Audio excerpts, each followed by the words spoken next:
Opening drive, 6 minutes into the game. The New York Giants are taking on the Kansas City Chiefs, and they have 4th and 3 at the 28-yard line. Conventional wisdom here says that you take the points. Anytime you have a chance to take the lead on the Chiefs and get out in front, especially when you're the underdog, you do it. Go for the field goal and end the opening drive with 3. The Giants do not do that, as Brian Daboll decides to go for it on 4th, with the pass falling incomplete. However, there's a reason for that, and there's a reason why this man right here, Brian Daboll, decided to make that decision. The reason? The Giants did not have a kicker. Quite literally, they did not have a kicker. You see, Graham Gano was supposed to be the kicker for the Giants. He's been with the Giants for quite some time now, and he's had a solid start to the 2025 season, going 5 for 5 through his first 3 games. However, sometime around the national anthem, Gano pulled up on one of his field goal attempts and couldn't go. He was in serious pain. He had a pretty nasty injury. Oddly enough, it's not the first time this happened to Gano in warm-ups, but now the Giants were seemingly screwed. All of the math changes. Things that were obvious field goal spots become 4-down territory. The math is all off. There are some positions where you can swap guys in and out and not miss too much of a beat, but kicker is not one of them. If you don't have a kicker, literally everything changes. So Daboll gets a pass for that one. Not that it would have been a dumb decision anyways, even though I would have disagreed with it completely, but he gets a pass for not kicking the field goal here. Seeing as he didn't have a kicker, and the odds of making a 46-yard field goal without a kicker are a lot worse than the odds of converting a 4th and 3. And Daboll even said in his post-game press conference that he would have kicked the ball there if Gano was healthy and they had someone who could kick the ball well. Take a listen. In the first series, it's safe to say you would go for the field goal there? Would have. Yeah. So with that in mind, as the Giants score a touchdown in the second quarter to make it a 6-6 game, let's recreate an episode of SpongeBob SquarePants and recreate one of the all-time funniest scenes of the show. As in, the scene where Man Ray tries to get Patrick to take a lost wallet.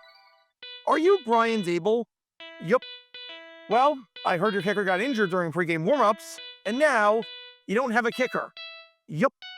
In fact, I even heard that because you don't have a kicker, you decided not to kick from a similar spot because you didn't think you had a high percentage at making the kick because you don't have a kicker. Yup. And it's hard to make kicks when you don't have a kicker. Yup. And now, after scoring a touchdown, you have to decide whether to kick the extra point or go for 2. Yup. A 2-point conversion is worth more than an extra point. Yup. And a 2-point conversion doesn't require the use of a kicker. Yup. You can leave your offense on the field and run a regular play and not have to worry about the execution. Yup. So with all that in mind, you probably shouldn't kick the ball on the extra point and instead should go for 2. Makes sense to me. So go for 2. All right, Olszewski, the returner, is the holder. Gillen, the punter, is the kicker, and it's blocked. Another blocked kick on this day. Welcome to Dumb Decisions.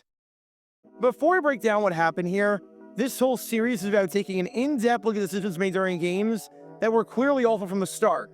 This isn't something to look bad in hindsight. Rather, this is something to look awful almost immediately.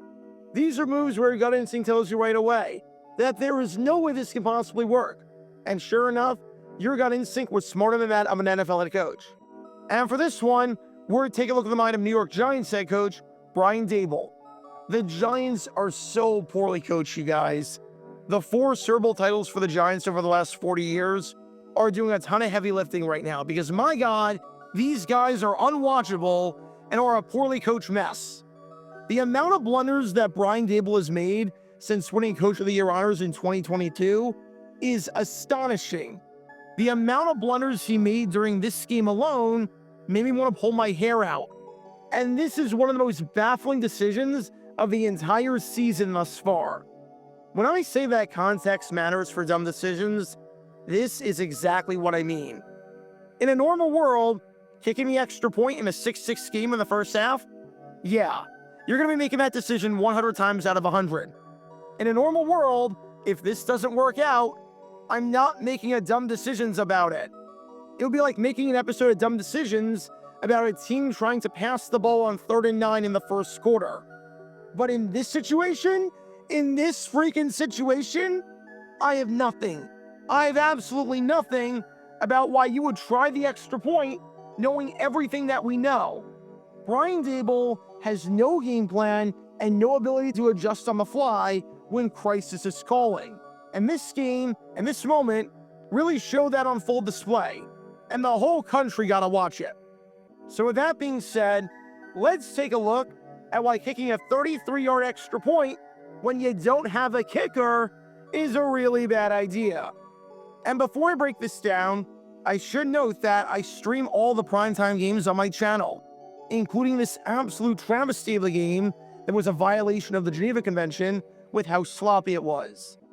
And when I saw that the Giants were lining up for the extra point, I genuinely couldn't believe it. I knew it would fail, and sure enough, it did. Here's my real reaction as it took place, just so you can see how my mind operates, and so that you can see that this was not, in any way whatsoever, hindsight bias, and that everyone should have known this was a bad idea, except for the man who was coaching the team for some reason. What an extension! Holy cow, what an extension by Cam! And he gets his second career NFL rushing touchdown. Extra. Why are they trying the extra point? What? Why are they trying the extra point? Kick it. What the? Why would you try the extra point? Why? You don't have a kicker! You don't have a kicker! You're at the 2-yard line! Why? Are you trying the extra points? You don't have a kicker! Why? You have no kicker!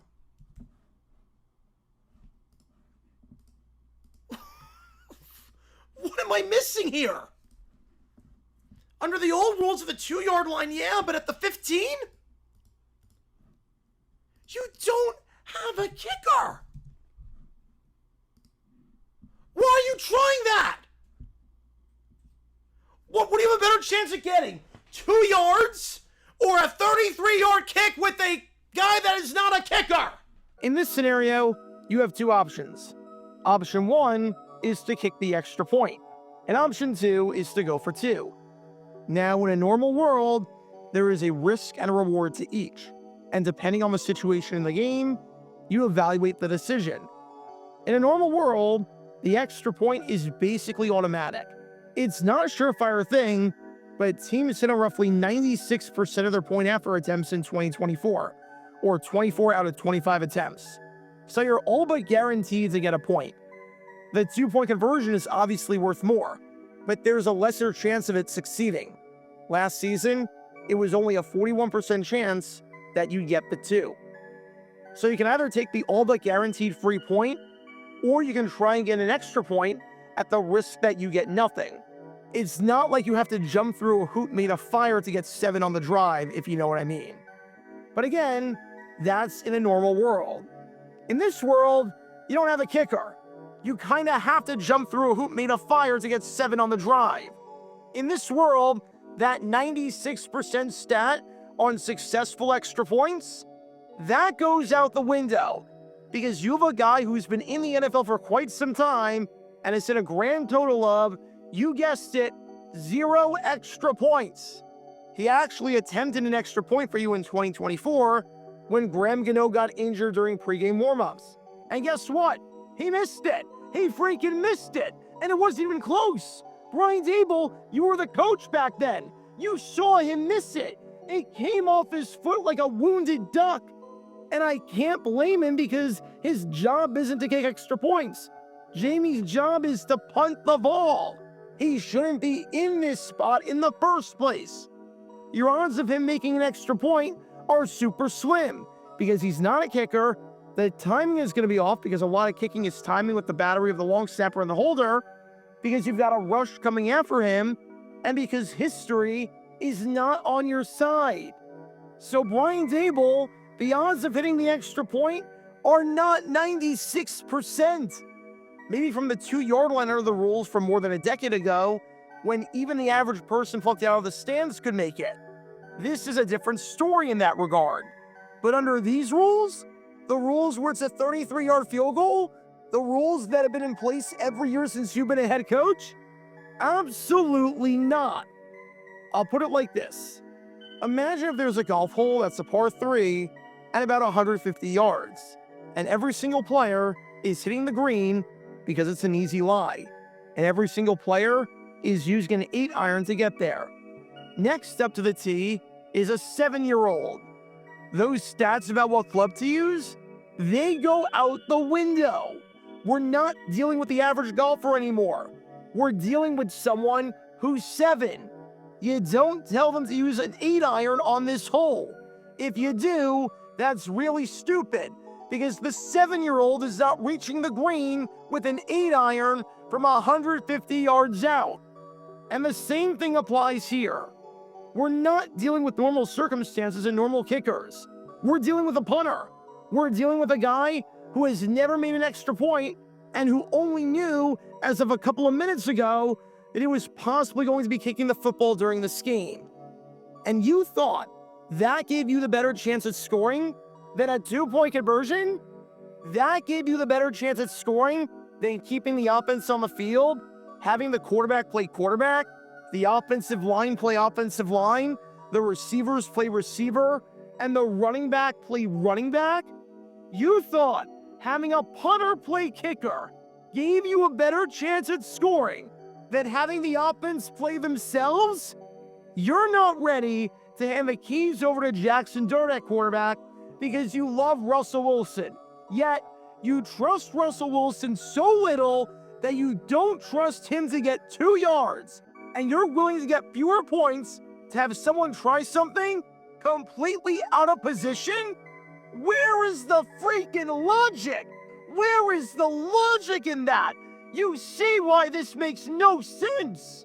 A 2-point conversion not only gets you more points than an extra point, but in this particular scenario, it is a higher chance of succeeding for obvious reasons. 2 yards and 2 points with your offense versus 33 yards and 1 point with a non-kicker. Gee, tough call. It's like if in a House Rules edition of Trivial Pursuit, I get 2 edges if I answer the question about football correctly. But I decide not to do that so I can try to get 1 wedge on a question about 1600s literature. Like, you see why that's stupid, right? There is no universe under these specific conditions where this play to kick the extra point makes any sense. It's a complete lack of situational awareness. It's a complete distrust of your offense, despite trusting them enough to not make any changes otherwise. It's so boneheaded that it hurts my brain. Why go for 2 the easy way when you can go for 1 the hardest way possible? This whole game gave me a headache, and decisions like the one from the man you've been watching this entire time are exactly why. So what do we learn from all of this? If you don't have a kicker, then don't kick the freaking football! How hard is that? You didn't see the Broncos with Kittle hitting trying Hail Marys. Why are you trying to kick with a non-kicker? If you have 2 options, and one option is more realistic than the other option, with that option posing a better best-case scenario than the other option, then take that option. 2 points is greater than 1. And if you can get 2 while having the main guys playing their positions, then you should try that over getting 1 where the main guy is playing out of position. If you had this happen to you last year and you did the exact same thing and it failed, then maybe you shouldn't do it again, because that's the definition of insanity. And while 99.9% of the time, I agree with kicking the extra point in a 6-6 game, if you don't understand the context of the situation, and you are the freaking head coach, then you shouldn't be the head coach anymore. It's that simple. Because when all these elements are in play, you can't exactly be surprised when this play backfires. Talk about a dumb decision. Check out our live streaming schedule for the next few days. We're live every single day on this channel, whether we're covering a sporting event or playing GeoGuessr or just taking your requests. So make sure you like and subscribe and turn on the notification bell so you don't miss a single time that we go live and so that you can join this community. Also, thanks to all our members and our Patreon supporters who get exclusive perks like their name of the end of each video, members-only Q&A streams, and cool emojis to use on videos and during streams. See how you can join this community and become a member or a Patreon member by clicking the link in the description below.